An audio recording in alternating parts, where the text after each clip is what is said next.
Hello and welcome to the Cash Game Locks podcast. I'm Big Italy 42 here breaking down some lineups made by our very own Spencer Limbach at Spencer_JL on Twitter. He made you a sample lineup on FanDuel and DraftKings, kind of giving you his reasoning, his thinking, guys that he's targeting and why, and some lineup construction as well. So I'm going to go ahead and break those down for you here, starting with the FanDuel lineup. And atop this lineup, if you've been paying attention on Twitter or doing your research at all or listening to anyone, you know Drew Brees is the popular play this week. $8,900 against Tampa Bay. This is the story of a terrible secondary, a bad defense that got absolutely shredded by Marcus Mariota. Now Drew Brees gets Tampa at home, where he's been much better throughout his career. He's also one of the best quarterbacks in the entire NFL, so this one's an easy play in cash games. He's going to be chalky, going to be a tough fade in cash games because a lot of people will be on him. If he has a big game, you don't have him, you might be in trouble, so that one makes a whole lot of sense there.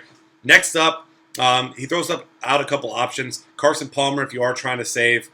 This is a Chicago pass defense that's absolutely terrible. And Tony Romo, at his salary, he says maybe more of a GPP play, but you know that this guy's going to have volume passing as he always does, so he's a viable option there as well.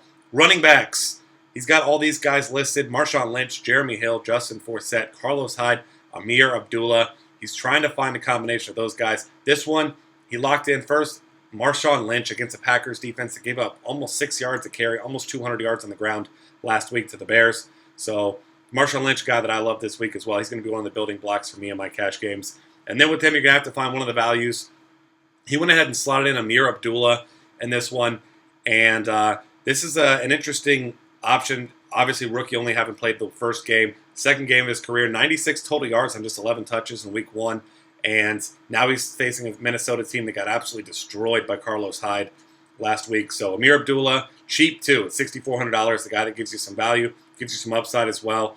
And, I mean, the Lions know as well as we do, this is the explosive player, not Joique Bell. Joique Bell is still, at times, a volume player and a guy that's a part of the offense, certainly. But Amir Abdullah is the future. He's the guy with the big upside. So looking at him this week, that's a great option for you there. Then looking at wide receivers. Fortunately for you, you don't have to play Davante Adams in cash games like you did last week. But there's one guy that we do think you probably need to play, and that's Jordan Matthews. He's pairing, first off, Brandon Cooks with Drew Brees there. Brandon Cooks has a nice price tag as well, just $7,400 to pair with Drew Brees. You know the story by now. You want to pair your quarterback with a wide receiver, tight end, something of that nature in your cash games and your tournaments a lot of times because it does give you a nice high floor. You get double the points for the touchdowns, or depending on your site, not quite double. Some sites 4 points for a touchdown with your quarterback. But either way, Brandon Cooks is his pairing there, and then throws in Jordan Matthews as well. Matthews saw 13 targets in week one. He's obviously the number one wide receiver. It's the highest total of the week. He's going to be a popular play. Not quite the ownership that we're going to see from Davante Adams from last week because he's not quite that cheap, but should be very popular in cash games, and rightfully so. And he threw in John Brown at $6,200. Next up, he's playing the Bears, as we know, is terrible. Carson Palmer looked incredible in his first week. 3 touchdowns, over 300 yards. And he does mention here, if he could get Antonio Brown in, he'd love to have Antonio Brown as his top option. But pretty tough to fit him in. So if you can get him in, obviously Antonio Brown, Julio Jones, guys of that nature, going to be great plays for you there as well. Tight ends. Of course, Rob Gronkowski is your top play. But looking at value makes a lot of sense. And the two that stand out to Spencer here are Tyler Eifert and Martellus Bennett.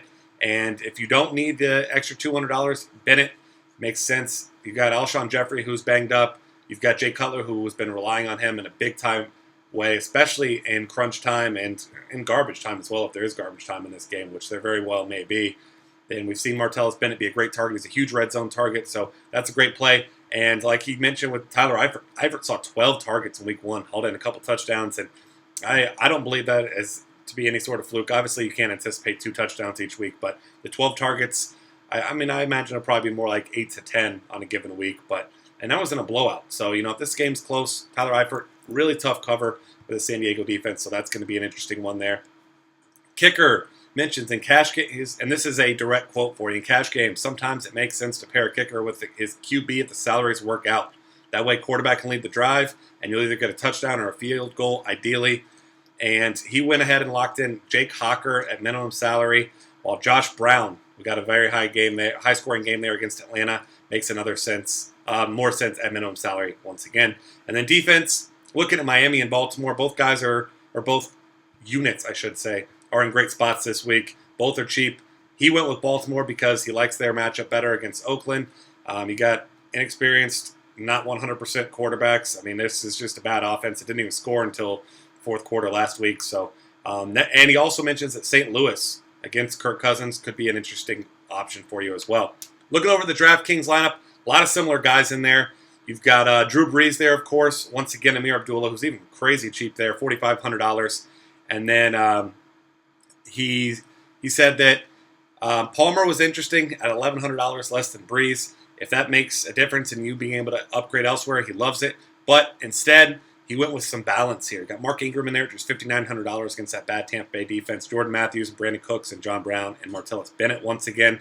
And then got Carlos Hyde in at $5,100. Just absolutely insane pricing for a guy who had the best running back performance of any player in Week 1. He's just $5,100. Ravens at $2,900 there as well. So that's going to wrap things up for you there. If you've got any questions, he is at Spencer_JL. I'm at Big Italy 42. We are at DF Cafe. Got a lot of other great content to help you win this week in NFL. Lots of MLB content and everything else in between. So check all that content out. Subscribe to this YouTube channel, and we'll see you guys next time.